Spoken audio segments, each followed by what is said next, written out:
Hello students, welcome to Swami Vivekananda Institute. My name is Shaheen and in this particular lecture video we are going to discuss another part of international business.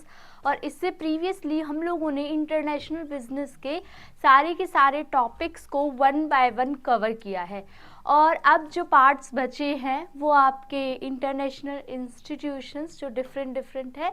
जैसे previous class में हम लोगों ने world trade organisation के ऊपर काम किया था कि ये कहाँ पे है और इसके कितनी मेंबर कंट्रीज़ हैं और करंट सिनेरियो में WTO का क्या पार्ट रोल प्ले होता है, ये सब डिस्कस किया था।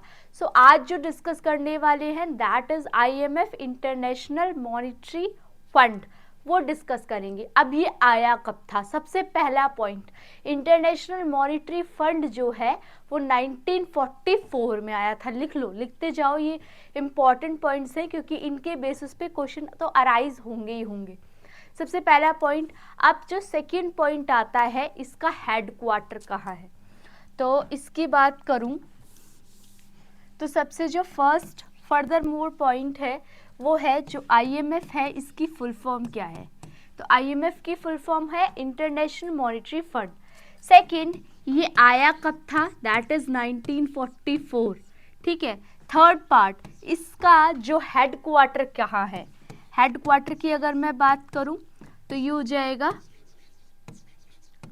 Washington DC, US, United states, Washington DC, ठीक है। नेक्स्ट, अगर इसकी मेंबर कंट्रीज कितनी हैं, तो इसकी मेंबर कंट्रीज है, चूंकि प्रीवियस क्लास में बताया था मैंने तो थोड़ा सा मिस्टेकन हो गई थी, तो 190 मेंबर कंट्रीज इसकी हैं।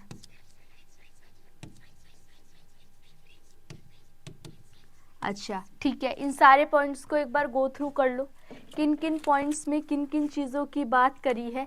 फिर इसके बाद जो 190th मेंबर है, अब ये 190 मेंबर है ना, इसमें जो लास्ट मेंबर ज्वाइन हुआ है दैट इज प्रिंसिपैलिटी ऑफ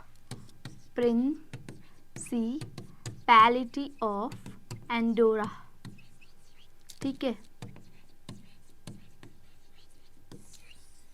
ये है इसके इम्पॉर्टेंट कुछ पॉइंट्स। और अगर मैं और किसी पार्ट की बात करूं तो India is a part of IMF का पार्ट है इंडिया, ठीक है।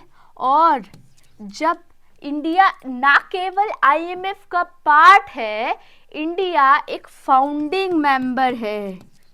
India is a founder of IMF, क्योंकि जब IMF इंटरनेशनल मॉनिटरी फंड जब इतना बड़ा इंस्टीट्यूशन स्टैब्लिश हुआ था, तब इंडिया ने इसमें बहुत इम्पॉर्टेंट पार्ट रोल प्ले किया था, क्योंकि एट दैट टाइम 44 नेशंस थे, तो उन 44 नेशंस में इंडिया का भी एक इम्पॉर्टेंट रोल प्ले हुआ था। अब IMF का मेन मकसद क्या है, फिर थ्योरेटिकल एक एक लाइन को डिस्कस करेंगे। पहले जो ओवरऑल आपको एग्जाम के पॉइंट ऑफ व्यू से क्वेश्चन अराइज होते हैं उनके बारे में डिटेल डिस्कशन कर लेते हैं। तो ये तो पॉइंट, इसको तो मिस करना ही नहीं आप।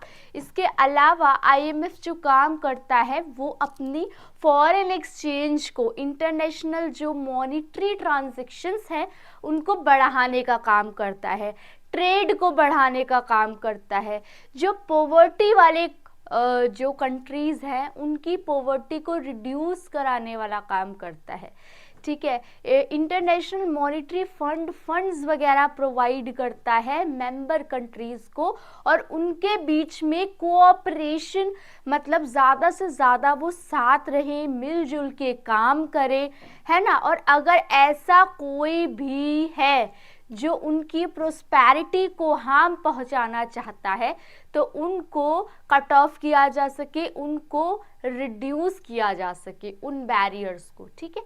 तो that is all about IMF। अब होपफुली एक आपके माइंड सेट में क्लैरिटी तो आई होगी, IMF क्या है, एक इंस्टीट्यूशन है, फुल फॉर्म, कंट्रीज़ कितनी है, इंडिया का इससे क्या रोल है।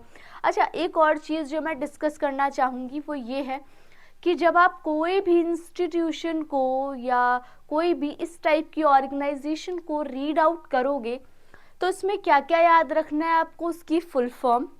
अच्छा, एक और फुल फॉर्म से याद आया कि आईएमएफ के साथ साथ एक और इंस्टीट्यूशन 1944 में आया था, क्या आपको पता है? तो दैट इज IBRD, ठीक है। और IMF और IBRD को बोलते हैं ट्विन सिस्टर्स, ठीक है। तो ये याद आया। तो जो आपका ये जो इम्पॉर्टेंट पॉइंट है उसमें आप क्या क्या इंक्लूड करोगे कि ये जो ऑर्गेनाइजेशन है, इन ऑर्गेनाइजेशन के बारे में सबसे पहले इनकी full form. The next point is ये कब स्टैब्लिश हुआ, स्टैब्लिश के अलावा इंडिया इसका पार्ट है या नहीं है, अगर पार्ट है तो क्या फाउंडिंग मेंबर है या नहीं है, इनके कितने मेंबर्स हैं, इनकी ऑब्जर्वर कंट्रीज कौन कौन सी हैं, ठीक है। राइट नाउ करंट सिनेरियो में कितनी कंट्रीज इनके साथ जुड़ी हुई है, लास्ट मेंबर कौन है, इसकी थीम, लास्ट इसकी अगर जो मीटिंग हुई होगी, जैसे G20 की मीटिंग हुई तो G20 की मीटिंग कहाँ पे हुई आप सबको पता है। Yes, very good. तो इसी तरीके से आपको इन सब चीज़ों के बारे में कोई भी ऑर्गेनाइजेशन को स्टडी करो पता होना चाहिए। तो एक बार नोट आउट कर लो ये, क्योंकि बच्चों को थोड़ी सी दिक्कत हो रही होगी। हाँ, ओके। तो इसमें मैंने मेन पॉइंट्स आपको सारे के सारे बता दिए हैं और होपफुली आप साथ साथ लिखते जा रहे होगे, क्योंकि बच्चों जो स्क्रीनशॉट ले लेते हो आप, है ना, तो ये क्या होता है कि फिर वो कहीं ना कहीं भूल जाते हैं। और जो आपका अगर डायरी में या नोट्स अच्छे खासे फ्रेम हो रखे होते हैं आपके, तो वो आपके एग्ज़ाम के पॉइंट ऑफ व्यू से बहुत इम्पॉर्टेंटली प्ले करते हैं रोल। नाउ अब बात करते हैं थ्योरेटिकल पार्ट की। तो जो इंटरनेशनल मॉनेटरी फंड है दैट इज IMF, वो एक ऑर्गेनाइजेशन है 190 मेंबर कंट्रीज की, और हर एक जो कंट्री है, ईच ऑफ विच, हर एक जो कंट्री है वो अपना रिप्रेजेंटेशन देती है IMF के एग्जीक्यूटिव बोर्ड को in proportion to its financial importance.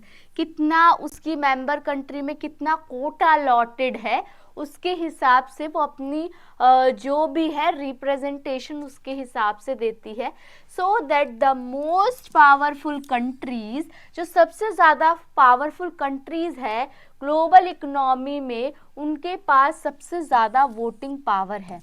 तो ये बता सकते हो आपके किसके पास सबसे ज़्यादा वोटिंग राइट है IMF में? हाँ, यूएस के पास सबसे ज़्यादा वोटिंग राइट है राइट नाउ वाला जो करंट सिनेरियो है। Now what are the objectives of IMF के क्या क्या ऑब्जेक्टिव्स हैं? तो अगर मैं IMF के ऑब्जेक्टिव्स की बात करूं तो सबसे पहले है ग्लोबल मॉनेटरी कोऑपरेशन, मतलब सारे लोग मिलजुल के काम करेंगे, जितनी भी मेंबर कंट्रीज हैं वो अपने ट्रेड को बढ़ाने की कोशिश करेंगी और आपस में एक कोऑपरेशन इन्वॉल्व होगा, आपस में मिलजुल के रहने की कोशिश की जाएगी, जितने भी बैरियर्स या कॉन्फ्लिक्ट्स वगैरह होंगे उनको रिजॉल्व करने की कोशिश की जाएगी। The next one is secure financial stability, एक स्टेबिलिटी मेंटेन करने की कोशिश की जाएगी। स्टेबिलिटी का मतलब क्या है यहाँ पे? स्टेबिलिटी का मतलब है कि एक फ्लक्चुएशन, जैसे कि बार बार ट्रेड में बहुत ज़्यादा पैटर्न देखने के लिए मिलता है या फ्लक्चुएशंस होती है, इन्फ्लेशन या आप बोल सकते हो इन्फ्लेशन वगैरह होता है ज़्यादा, तो यहाँ पे क्या करने की कोशिश की गई है? यहाँ पे फाइनेंस के पार्ट में एक स्टेबिलिटी मेंटेन करनी है। फैसिलिटेट इंटरनेशनल ट्रेड को बढ़ावा दो, ठीक है। रिमूव बैरियर्स वगैरह जितने भी मेंबर कंट्रीज हैं उनके बीच में बैरियर्स को क्या किया जा सके? रिमूव किया जा सके। टैक्स वगैरह को कम करें, है ना, गवर्नमेंट LPG वगैरह पे ज़्यादा फोकस करे, ठीक है। Next is promote high employment and sustainable economic growth, मतलब सस्टेनेबल इकोनॉमिक ग्रोथ तो हर एक का पार्ट होता है, क्योंकि हमें ना केवल प्रेजेंट सिनेरियो पे फोकस करना है, बल्कि प्रेजेंट के साथ साथ present as well as future पे भी फोकस करना है, दोनों के पैटर्न को मेंटेन करके चलना है। तो हमें यहाँ पे प्रमोट हाई एम्प्लॉयमेंट को भी साथ के साथ लेकर चलना है, और इकोनॉमिक ग्रोथ भी ज़्यादा हो, and reduce poverty around the world में पॉवर्टी वगैरह कम हो। अब कुछ इंस्टीट्यूशन लॉन्ग टर्म लोन्स देते हैं अकॉर्डिंग टू पॉवर्टी देख के, ठीक है, वो भी कुछ पैरामीटर्स होते हैं उन लोगों के, कि ऑर्गेनाइजेशन अगर loan, long term loan, short term loan भी अगर प्रोवाइड करती है किसी मेंबर कंट्री को, तो वो कुछ सिनेरियो फिक्स करके होता है, ठीक है। तो उसके बारे में बात करी गई है यहाँ पे। मैक्रो इकोनॉमिक ग्रोथ मतलब वर्ल्ड वाइड लेवल पे ग्रोथ हो,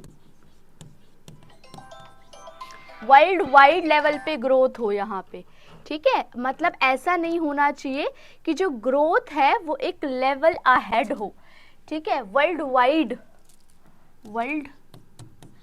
wide growth. Next is policy advice and financing for developing countries. मतलब हम पॉलिसी को जस्टिफाई कर सके, पॉलिसी को बता सके, and for developing countries, different countries में। Now promotion of exchange rate को प्रमोट किया जा सके, rate stability and an international payment system. मतलब जो आप देखते हो कौन कौन सा वो फ्लेक्सिबल एक्सचेंज रेट सिस्टम है ना, तो वो क्या करता है, इंटरनेशनल पेमेंट सिस्टम को एक इजीली फ्लेक्सिबल मोड में कन्वर्ट करता है। तो उसके बारे में यहाँ पे डिस्कशन है ना। What does the IMF do? IMF का क्या काम है, मैंने आपको पहले ही बता दिया था। इंटरनेशनल मॉनेटरी कोऑपरेशन को बढ़ावा देना, इनकरेज करना, एक्सपेंड करना ट्रेड को, उनकी इकोनॉमिक ग्रोथ को बढ़ाना, है ना। इकोनॉमी लेवल पे ये क्या कर सके, ग्रो कर सके, और वर्ल्ड वाइड लेवल पे ग्रो कर सके। नेक्स्ट इज उसके बाद monetary cooperation, encouraging the expansion of trade फैल सके, एंड इकोनॉमिक ग्रोथ। और वो पॉलिसी को, वो मोटिव्स को हमें कम करना है जिनकी वजह से मेरी कंट्रीज में या मेरी मेंबर कंट्रीज में कहीं ना कहीं कॉन्फ्लिक्ट्स वगैरह अराइज हो सकता है इन फ्यूचर, तो would harm prosperity. To fulfil these, इन सब मिशन को हमें फुलफिल करने के लिए IMF की जो कंट्रीज हैं वो एक साथ मिलकर काम करेंगी विद अदर इंटरनेशनल बॉडीज, तभी ये सारे आउटकम्स को अचीव किया जा सकता है, ठीक है। एक बार इसको गो थ्रू कर लो बच्चों, एक बार इसको गो थ्रू कर लो जल्दी से।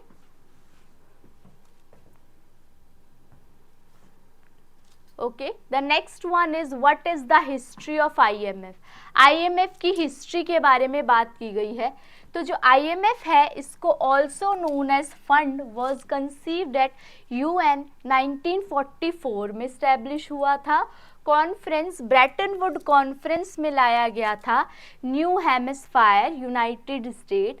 द 44th कंट्री, कितनी कंट्रीज उस टाइम पे इस फ्रेमवर्क में थी, 44 कंट्रीज थी, फ्रेमवर्क फॉर इकोनॉमिक कोऑपरेशन, ताकि रिपीटेशन ना हो competitive devaluation that had contributed to the great depression of 1930। Countries were not eligible, countries eligible नहीं होंगी for membership in the IBRD। अगर IBRD का कोई हिस्सा नहीं होगा तो उसको अलाउ नहीं किया जाएगा कि आप IMF का पार्ट बनो। तो IMF के पार्ट के लिए उसको IBRD का पार्ट होना पड़ेगा।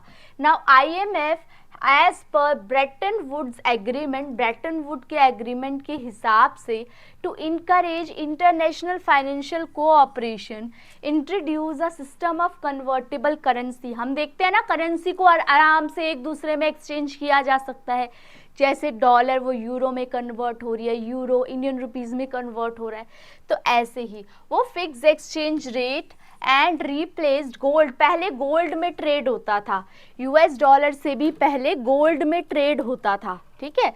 और वो क्या करते थे, अपनी एक्टिविटीज़ को एक्सचेंज करते थे एट दैट टाइम। तो अब इन्होंने बोला है after the Bretton Woods system के बाद system of fixed exchange rate collapsed in 1971। IMF क्या करता है, प्रमोट करता है system floating exchange rate countries का आर फ्री टू चूज, वो एक्सचेंज अरेंजमेंट कर सकता है मार्केट फोर्सेस की, determine the value of currencies related to one another. ये जो सिस्टम है, the system continues to be in place today. वो क्या करता है, वो आज की डेट में इसमें काम कर सकता है। Next is what are the functions of IMF. तो यहाँ पे डिफरेंट फंक्शंस हैं जो कि आईएमएफ परफॉर्म करता है। सबसे पहले है ये फाइनेंशियल असिस्टेंस प्रोवाइड करता है, मतलब फाइनेंशियल असिस्टेंट मेंबर कंट्रीज को बैलेंस ऑफ पेमेंट प्रॉब्लम, जो भी कंट्रीज बीओपी की डेफिसिट में प्रॉब्लम फेस करते हैं उनकी प्रॉब्लम को सॉर्ट आउट आईएमएफ के द्वारा किया जा सकता है। आईएमएफ उनको लैंड करती है मनी उधारी पे देती है, स्टेबलाइज करेंसी, और वहाँ पे जो इंटरेस्ट रेट वगैरह भी होता है वो एक नॉमिनल इंटरेस्ट रेट होता है। Countries must embark on structural adjustment policy, जो कि अब पॉलिसी के अकॉर्डिंग ही देंगे, मतलब पॉलिसी को फॉलो किया जाएगा एंड देन पॉलिसी के अकॉर्डिंग ही क्या किया जाएगा, उनकी फंडिंग्स वगैरह प्रॉपर की जाएगी। Countries must embark on structural adjustment policies monitored by the IMF. Now IMF निगरानी रखता है, क्योंकि 190 मेंबर कंट्रीज हैं तो आईएमएफ को ग्लोबल लेवल पे चेकआउट करना पड़ता है कि कौन कौन सी चीज़ें आईएमएफ हाईलाइट करता है पॉसिबल रिस्क को, to stabilise and advise on needed policy adjustment. मतलब जो जो ज़रूरी है पॉलिसी, जो जो इम्पॉर्टेंट है, उन पॉलिसीज़ के ऊपर भी आईएमएफ काम करता है। Now capacity development. Capacity development का मतलब अगर किसी कंट्री के अंदर मेंबर कंट्रीज़ में टेक्नोलॉजी वगैरह की कमी है ना, या स्किल्स की कमी है, ठीक है, ये टेक्निकल असिस्टेंस भी प्रोवाइड करता है, टेक्निकल जो भी नो हाउ है वो प्रोवाइड करता है, training to central bank, finance ministries, tax authorities and other economic institution. This helps, ये कंट्रीज को मदद करता है कि वो पब्लिक रेवेन्यू कलेक्ट कर सके, मॉडर्नाइज बैंकिंग सिस्टम डेवलप कर सके, legal framework, improve governance and enhance the reporting of macro economic and financial data. It also help, ये मदद करता है कंट्रीज को कि वो प्रोग्रेस कर सके एसडीजी गोल्स में, गोल्स को भी क्या किया जा सके, गोल्स को भी इम्प्रूव करने की। क्योंकि देखो हम राइट नाउ वाले सिनेरियो की बात करें तो आज का सिनेरियो तो अच्छा चल रहा है, उसकी बात तो ठीक, लेकिन उस सिनेरियो से अगर हट के मैं फ्यूचर की ग्रोथ की बात करूं तो फ्यूचर ग्रोथ में भी इम्प्रूवमेंट होनी चाहिए। Next is SDR. SDR IMF का पार्ट है, ठीक है। अब ये कब पार्ट बना था, SDR is an international reserve asset, जो कि आईएमएफ के द्वारा 1969 में उसकी सप्लीमेंट उसकी मेंबर कंट्रीज के द्वारा लाया गया था।